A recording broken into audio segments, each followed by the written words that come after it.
going to play this game, so he has access to 2 lands, but goes for a turn 2 bird and Pilgrim.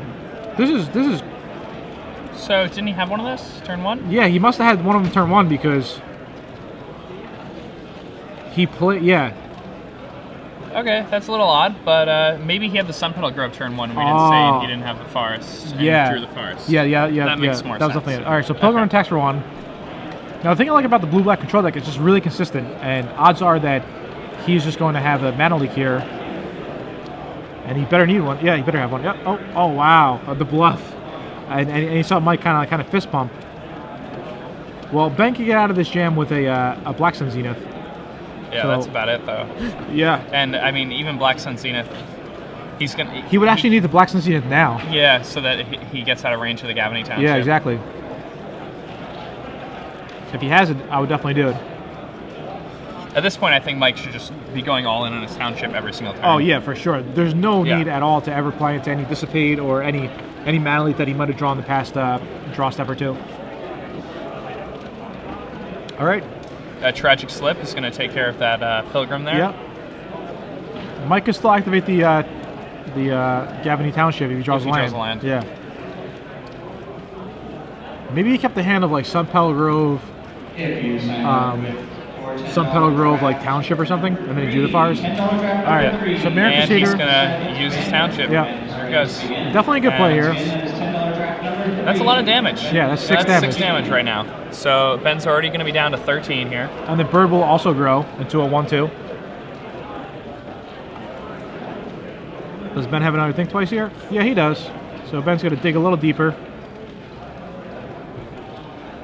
And he really needs to find something at this point. It's tough, though, because with the Township in play, like the Crusader's always out of range of Zenith and has pressure from Black. So I mean, Green has Tribute to Hungers in his deck. Okay, so if he can deal with the bird, then he can get his opponent to sacrifice the Mirror Crusader. So he plays 2 Tribute to Hungers. He also plays Liliana and Karn. His win condition pretty much is just Karn or Snapcaster Mage. So I can have another land, then he can attack with both, or no?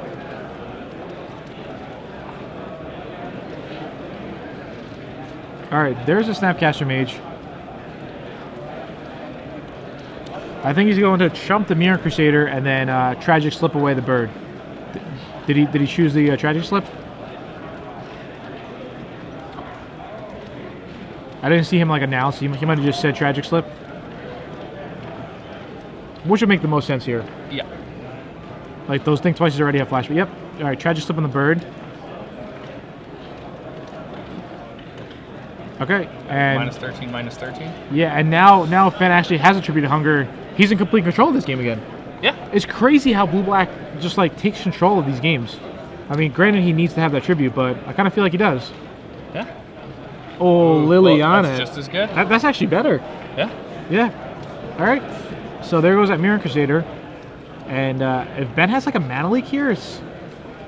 He's in an awesome spot. Ooh. Okay, so Mike has a fistful of Oblivion Rings. Kind of slow though. You know, Liliana already did his job. And then if a Ratchet Bomb ever ticks up to 3 to take out an Oblivion Ring, you know, he gets Liliana back with the full counters. Mm-hmm. Oh, Thrun. Wow. That's a big game. Yep. All right. Ben's really going to need a tribute here. Or a Black Sun Zenith. Let's see what Ben has. Yeah, tribute would be really nice, but yeah, you can't always have the perfect card. When you're thinking that many times, you know. I'm surprised Ben is playing 2 Blue Sun Zeniths. Oh, he has 2 Blue Sun Zeniths? Normally it's like a one of. Especially with like all the creature decks floating around. Yeah. Yeah. I mean, you already have Alchemy and Think Twice for early card advantage. All right, so Ben passes the turn. He might still have the tribute, but I feel that if he did have tribute, he would just cast it on his turn just to play around like a Midnight Haunting, unless Ben has like Midnight, tribute and like a mana leak. All right, so Mike goes ahead and there's an O-Ring. Uses Oblivion Ring. Now, something about the way Mike tapped his mana here. I think it's just always better to leave a Sunpetal Grove untapped there. Yeah, just I agree. Because, I mean, it gives your opponent more more options of things that he would have to play against. Yep. All right, Ben Green flashbacks to think twice. I think that O-ring's probably going to hit play. Otherwise, I mean, it doesn't really make sense if Ben counters it, because then the throw will just take it out anyway. Yeah.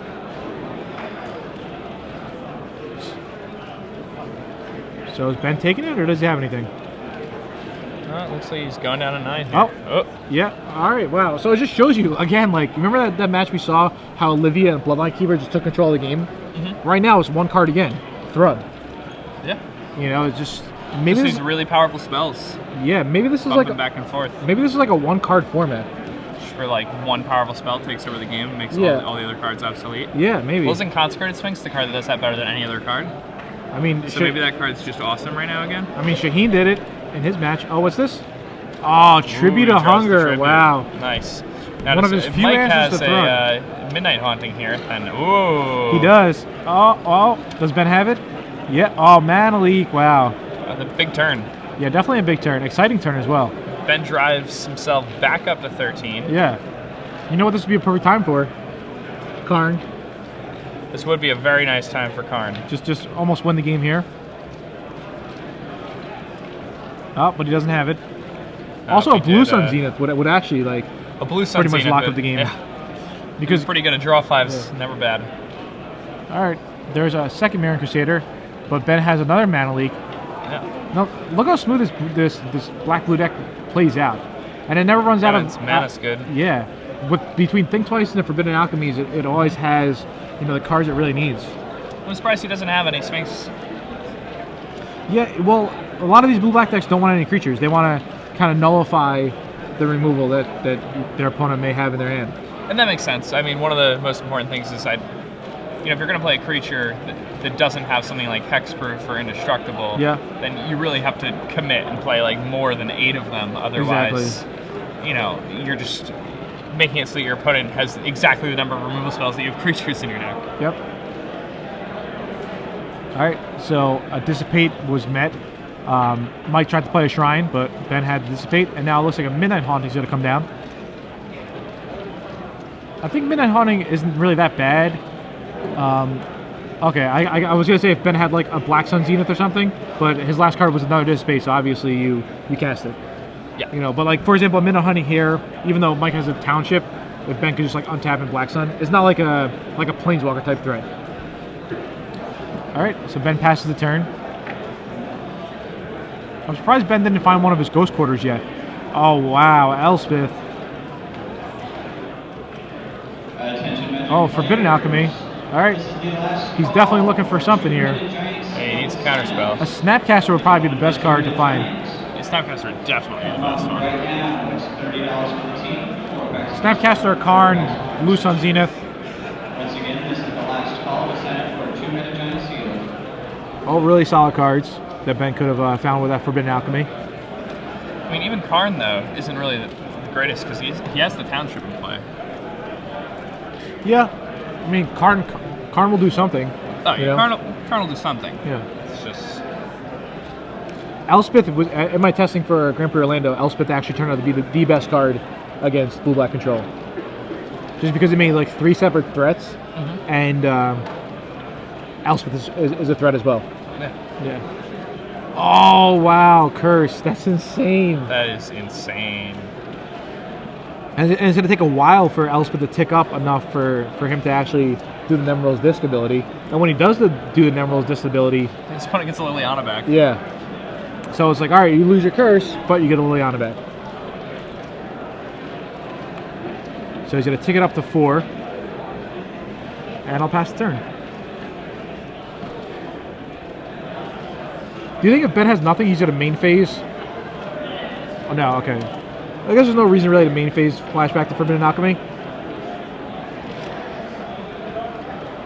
The one thing interesting about Ben's deck is that he's playing 0 Ratchet Bomb, which was like one of the key cards in blue-black control, a lot of people were saying. Oh, wow. Yeah, that's just so much better than flashing back with Forbidden Alchemy. Yeah. All right. You know, in Ben's deck, I would like to see another win condition. I don't really like just one Karn and the 2 Drowned Catacombs. I mean, of course, you could you know, with Blue Sun Zenith by decking and stuff. Yeah, that's like kind of his plan. He But he drown yards them enough that he can just get them in range for a big Zenith. But I would just rather see, like, you know, another threat. I'm not sure what exactly I would want to see.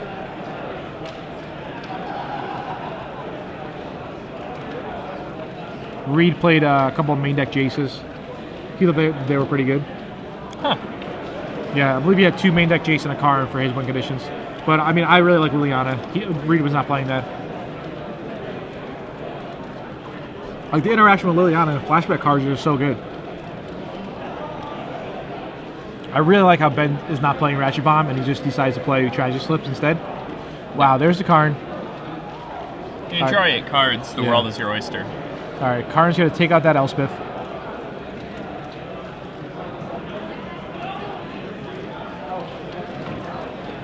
Alright. And Ben found his Ghost Quarter, so that township, you know, won't be a problem if Mike starts playing some guys down.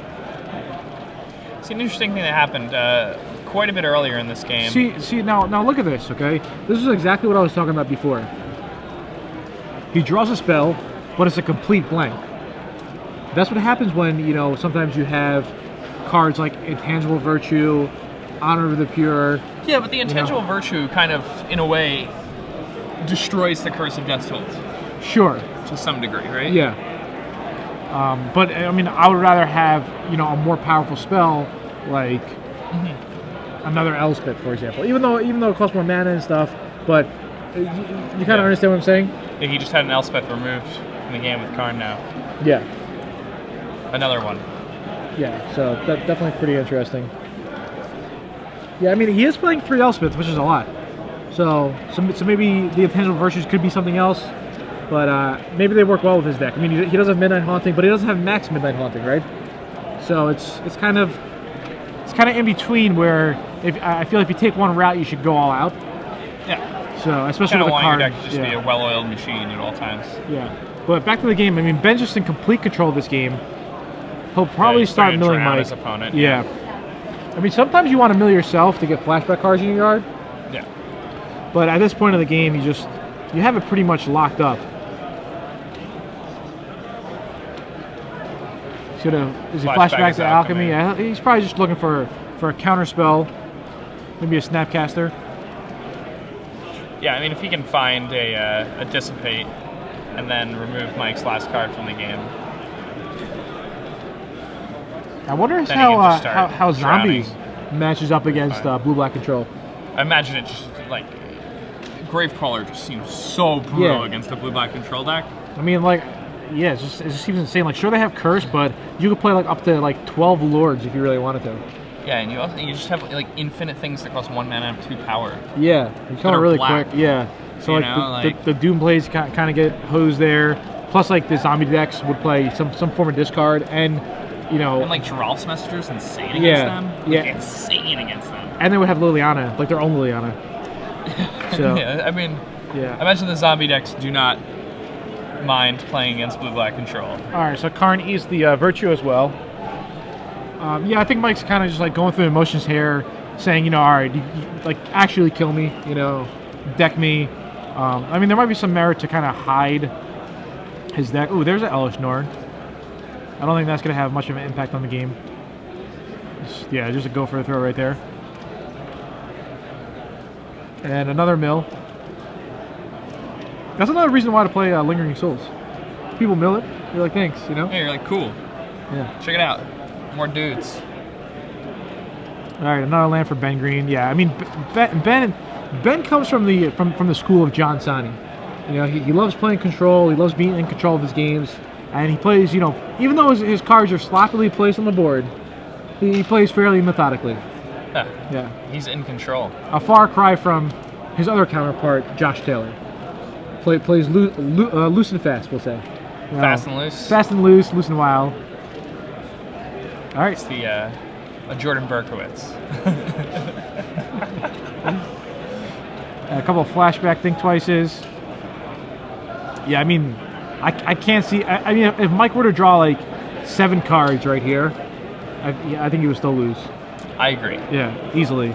I don't think this. I mean, at this point, like if something somehow went wrong, Ben could just start the game over with Karn and like have like an Elishnorn in play at the beginning of the game. Well, no, the Elishnorn got killed with the go for the throat. But like Elspeth, it did? Yeah. Oh, okay. So he'll have an Elspeth and an intangible virtue. Yeah. Why not, little, right? Yeah. But he doesn't need to. He can just drown his opponent to death. What do you think about Geist Saint Monk? I like that card. Yeah? I mean, I always thought Cloudgoat Ranger was, a really good card, and that card is definitely, like, on the same power level. Okay. Right? Yeah. I actually had a dream about that last night. Really? Yeah, I was just, like, dreaming about Magic, I guess. So. Alright, there's a Garrick, Relentless. Doesn't...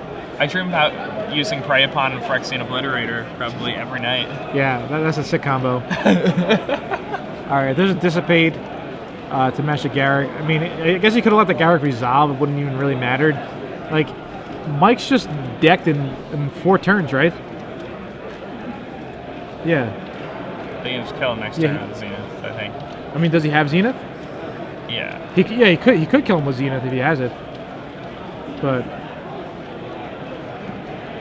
maybe it's one more turn for Zenith to be there. Yeah, I mean, I guess Mike just wants to play it out. Did he not use his Karn that turn? He did not use his card that turn. He did not, right? Alright, so, I mean, it doesn't matter at all. He's just like, alright, I'm going to boost on you and deck you, so. Yeah. Now remember, we have Twitter working now, so if you guys want to tweet in, if you guys have any questions, any decks you want to see, if you guys have any awesome deck ideas that you want me to try out, you guys could tweet in. We're just restarting our computer, and we'll be live on Twitter soon. So that's good. All right, so Ben's gonna go to the sideboard. Ben's gonna bring in his extra Tribute to Hunger for sure. Yep. Curse of Death's Hold. He's gonna bring his extra Curse. He's gonna bring in his extra Tragic Slip. He's gonna bring in his Batter Skull. He's gonna bring in his Bloodline Keepers, and he's gonna bring in his Phantasmal Imagers. So he's gonna bring in a lot of stuff. I like it. Ben's got a solid sideboard, a bunch of 1-ofs, a few 2-ofs, and what I really like in Ben's sideboard, he's got 3 black spell bombs in his yard. Now, you want to hear a cool card that's in Michael Peterson's deck? Not yet. All right, now I'm ready. What is it? Fresh Meat. Fresh Meat. Okay, now everybody at home, if you guys don't know what Fresh Meat is, there's actually a card back in the day called Caller of the Claw. It was a 3-mana 2/2 instant, and you put... Yeah, that flashed him. Yeah, you had flash, and you put 2 2s into play for each creature that got killed this turn? Yeah. For every creature that died this turn, you get a 2/2 bear with Caller of the Claw. Alright, what does Fresh Meat do? Very similar. Fresh Meat is an instant. It costs 3 and a green. And it says, for each creature that died this turn, put a 3/3 beast into play. Okay, so it's... So you get Alpha Lumps. Yeah, so it's definitely a good card versus, control decks that do play Day of Judgment. They may have Slagstorm. Definitely a surprise card. Yeah. I made a building on a budget deck that used Fresh Meat in conjunction with Eldrazi spawn tokens when Fresh Meat first came out. Okay. So it had like Awakening Zone and Nest Invader and things like that, and that was a fun way to just make a ton of 3/3s on like turn 4 on your opponent's end step and just attack them for the win. Awesome. I just got this text in. All right. That little known fact about Ben Green. Ben Green is actually a 2-time Pennsylvania state champion. And oh wow! If I'm not mistaken, state champs usually are standard format. So this is his format. Yeah. Choice. Yeah. I feel Ben is definitely a standard player. I actually played Ben last week in the pre-release, and he ended up beating me. So it was fine. I like Ben a lot, but he is the Pennsylvania state champion. So whoever texted me this, thank you. So that's definitely Ben's sideboard playing. He's going to bring in all those cards that I mentioned. On the other hand, Mike Peterson. All right, so he's got to think. I got to bring in my Naturalize. I didn't see Ratchet Bomb, but it's a problem for me. I clearly saw the curse. I have to have an answer to it. All right. So when you're sideboarding such reactive cards, such as a Naturalize, like it's not like Ben Green's playing. We'll say, Affinity, where it's like, all right, like Naturalize, like. You're definitely gonna have an artifact that I can target. He has to wait for Ben to play a curse. The curse might kill some of my guys once it hits play. Then I have to naturalize it. But because curse is so good versus Mike's deck, he has to bring a naturalize. Yeah, and it's already gonna kill a bunch of stuff on its way in anyway. Exactly. Yeah. Now, Mike's sideboard is a little weird.